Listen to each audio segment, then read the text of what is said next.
날마다 살아나는 큐티 김양재 목사입니다. 오늘 큐티인 말씀은 사무엘하 2장 12절에서 23절까지예요. 하나님 아버지, 내 힘이 아닌 주님을 의지하길 원합니다. 말씀에 주시옵소서. 듣겠습니다.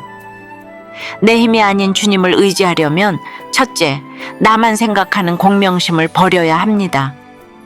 사울이 죽은 뒤 나라는 다윗의 유다와 이스보셋의 이스라엘로 나뉩니다. 12절 13절에 넬의 아들 아브넬과 사울의 아들 이스보셋의 신복들은 마하나임에서 나와 기브온에 이르고 스루야의 아들 요압과 다윗의 신복들도 나와 기브온 목가에서 그들을 만나 함께 앉으니 이는 못 이쪽이요 그는 못 저쪽이라고 해요. 아브넬과 요압 두 장수가 기브온에서 마주 앉았습니다. 양쪽 모두 먼저 전면전을 의도하지는 않았어요. 그런데 아브넬의 한마디 제안이 모든 걸 바꾸어 버립니다. 14절에 아브넬이 요압에게 이르되 원하건대 청년들에게 일어나서 우리 앞에서 겨루게 하자고 해요. 그러자 요압도 일어나게 하자고 맞장구 칩니다. 각 진영에서 12명씩 총 24명이 나섭니다.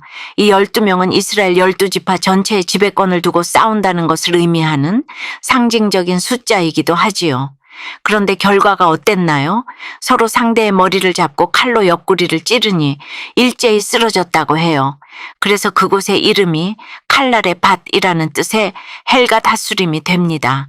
장난처럼 시작한 한판이 전면전으로 번져 결국 다윗 쪽이 승리하기는 했지만 동족 상잔의 피가 기브온 들판을 적시고 맙니다. 사실 이것은 인간의 공명심이 가져온 결과입니다. 다윗은 사울을 용서했지만 신복들은 달랐어요. 그들은 여전히 과거의 상처와 미움에 사로잡혀 있었던 거예요. 그래서 충성심을 과시하며 왕 곁에서 한 자리를 차지하려는 야망을 표출한 것입니다. 우리 역시 예수님을 믿으며 헌신한다고 말은 하지만 내 안에도 이런 공명심이 있습니다. 내가 드러나야 하고, 내가 높이 올라가야 하고, 내가 이겨야 하고, 내 자리는 결코 위협받아선 안 된다는 마음이 있잖아요. 그런데 이런 마음은 하나님 나라가 세워지는 것을 방해합니다. 공동체의 거룩보다 나의 승리만을 우선시할 때 내부의 전쟁은 끝나지 않고 계속될 뿐입니다. 여러분은 어떠세요? 공동체의 유익을 위하기보다 나를 증명하려는 공명심으로 행하는 일은 무엇인가요?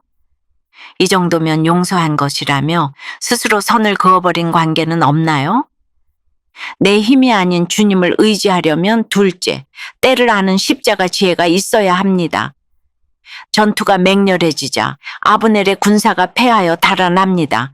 이때 요압의 동생인 아사헬이 등장해요. 19절에 아사헬이 아브넬을 쫓아 달려가되 좌우로 치우치지 않고 아브넬의 뒤를 쫓으니라고 해요. 아사헬은 하나님이 주신 놀라운 신체적 은사를 갖고 있었어요. 18절에 보면 그의 발이 들노루같이 빨랐다고 해요. 아사헬은 그 빠른 발만 믿고 오직 아브넬을 추격합니다. 하지만 상대는 백전노장 아브넬이에요. 아사헬의 열심은 언뜻 보면 다윗을 향한 충성심처럼 보이지만 사실은 자기 실력을 과대평가한 만용입니다. 지금 아브넬이 어떤 상황인가요? 이미 전쟁에서 패하여 도망가는 중이잖아요. 더는 싸울 의지가 없어요. 게다가 아브넬은 단순한 적이 아닙니다. 훗날 하나님 나라를 위해 쓰임받을 가능성이 있는 동족이기도 해요. 그런데 아사헬은 이런 것을 보지 못합니다. 아브넬과의 싸움은 이방인과의 싸움이나 아말렉과의 싸움과는 근본적으로 다른 거예요. 이처럼 분별 없는 열심은 독이 될 뿐입니다. 다윗을 따라 광야 훈련을 함께 겪기는 했지만 여전히 미숙했던 것이죠. 우리도 그래요. 명분이 있다고 해서 무조건 앞으로 달려나가는 것이 꼭 믿음은 아니에요. 내가 물러설 때를 아는 것, 나서지 말아야 할 타이밍을 아는 것이 중요해요. 요즘 쓰는 속된 말로 낄끼빠빠라고 하지요. 낄 때 끼고 빠질 때 빠지는 것. 그래서 십자가는 지혜이고 지혜는 타이밍이에요. 나의 재능과 열정이 하나님의 때와 방향에서 어긋난다면 그것은 오히려 공동체에 어려움을 가져오는 만용이 됩니다. 내 은사가 말씀의 다스림을 받지 않으면 오히려 공동체를 위태롭게 하는 무기가 되는 것입니다. 적용 질문 드립니다. 나의 재능이나 능력을 하나님의 때에 맞게 사용하나요? 아니면 내 판단과 열정만을 앞세우며 달려가나요?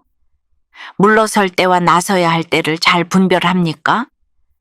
이혼 후 복수심에 사로잡혀 있다가 마음속 욕심과 교만을 회개하여 복수를 용서로 바꾸시는 주님의 은혜를 경험했다는 한 성도님의 큐티인 묵상 간증이에요. 들노루같이 빠른 자기 능력을 과신하며 아브넬을 쫓은 아사헬처럼 저는 늦둥이로 태어나 부모님의 사랑을 독차지하며 무서울 것 없이 교만했어요. 공부도 잘하고 좋은 직장에도 취업하자 저보다 못한 사람을 무시하고 잘잘못을 따지며 내가 다 옳다고 여겼지요. 전 남편을 대할 때도 마찬가지였어요. 자신은 희생하지 않고 아사헬에게 다른 군사를 붙잡으라고 하는 아브넬처럼 저도 겉으로만 희생하는 척하고 속으로는 남편을 다른 집 남자들과 비교하며 질서에 순종하지 않았어요. 그러다 결국 아브넬이 창 끝으로 아사헬을 죽였듯이 저도 이혼의 창으로 가정을 깨뜨렸습니다. 그럼에도 여전히 나는 피해자라고 억울해하며 전 남편에게 복수할 생각만 했고 그럴수록 삶은 피폐해졌어요. 그렇게 상한 마음이 되어 하나님을 진정으로 만나고 싶다는 생각이 들 때 저는 지인의 소개로 교회에 다니게 되었어요. 말씀을 듣고 묵상하며 내 죄가 깨달아지니 복수를 용서로 바꾸시는 하나님의 은혜를 경험할 수 있었지요. 제 안에 주님의 사랑이 충만해지자 전 남편이 용서되고 내 죄가 전 남편의 죄보다 크다는 것이 인정되었어요. 물론 지금도 큐티를 조금이라도 게을리하면 교만과 미움이 바로 올라와요. 아브넬의 권력 욕심과 아사헬의 교만이 죽음을 불렀듯이 이기고 또 이기려는 제 안의 욕심과 교만을 내려놓길 기도해요. 혼자서는 욕심과 교만을 뿌리 뽑지 못함을 알기에 하나님이 허락하신 이 말씀 묵상 공동체에 딱 붙어가길 소망해요. 저의 적용은 복수하고 싶은 생각이 들 때마다 오늘 묵상한 말씀을 다시 읽겠습니다. 제 강점을 복수가 아닌 하나님의 일에 사용하겠습니다. 입니다. 21절과 22절에 보니 아브넬은 뒤쫓아오는 아사헬을 2번이나 만류하며 너는 나 쫓기를 그치라고 경고합니다. 아브넬은 아사헬을 죽이고 싶지 않았을 거예요. 괜히 아사헬을 죽이면 그의 형 요압과 원한 관계로 이어질 게 뻔하기 때문입니다. 그래서 그를 살려두려고 한 것이죠. 그런데 아사헬은 물러가기를 거절합니다. 그러다 결국 아브넬의 창 뒤끝이 그의 배를 찔러 아사헬은 그 자리에서 즉사합니다. 아사헬의 죽음은 공동체 전체의 전의가 꺾이는 결과를 가져왔어요. 그러니 여러분, 물러설 때와 나설 때를 아는 것이 지혜입니다. 하나님은 우리에게도 2번, 3번 계속해서 경고하세요. 말씀을 통해, 사람을 통해, 상황을 통해 지금은 물러설 때라고 말씀하십니다. 그 경고를 무시하고 내 자존심과 오기를 앞세워 달려나가면 창 뒤끝에 찔려 쓰러지는 일이 일어날 수밖에 없습니다. 진정한 승리는 내가 등칼로 상대를 쓰러뜨려 죽이는 것이 아니라 말씀의 검으로 내 죄를 도려내고 그 말씀대로 순종함에 있습니다. 날마다 내게 주시는 말씀을 통해 내 판단을 내려놓고 하나님의 뜻을 구하며 그분의 인도하심을 따라 신뢰하며 나아가는 것이 진정한 믿음입니다. 기도드립니다.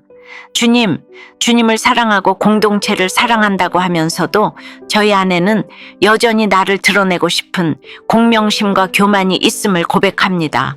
아브넬의 경고를 무시한 아사헬처럼 주님의 말씀을 들으면서도 내 열심과 오기를 앞세우며 내 힘을 의지할 때가 얼마나 많은지 모르겠습니다. 나설 때와 물러설 때를 분별하는 지혜를 허락해 주시길 기도합니다. 나의 자리와 명예보다 하나님 나라 세워 나가기를 더욱 사모하는 저희가 되길 원합니다. 저희가 치러야 할 싸움이 혈과 육이 아닌 악한 영들과의 영적 싸움임을 기억하게 도와 주시옵소서. 말씀의 검으로 상대를 치는 것이 아니라 나를 치고 내 죄를 도려내므로 참된 승리를 경험하는 저희가 되도록 인도해 주시옵소서. 특별히 깨어질 위기의 가정들을 붙들어 주시고 하나님의 때를 기다리며 인내함으로 모든 위기가 구원의 기회가 될 수 있게 역사해 주시옵소서. 예수 그리스도 이름으로 기도드리옵나이다. 아멘. 지금까지 우리들 교회 김양재 목사님이었습니다. 큐티에 도움받기 원하시는 분들은 QTM 홈페이지 qtm.or.kr 또는 유튜브에서 QTM을 검색하시면 도움받을 수 있습니다. 자세한 문의사항은 지역번호 031-705-5360번으로 문의하시기 바랍니다.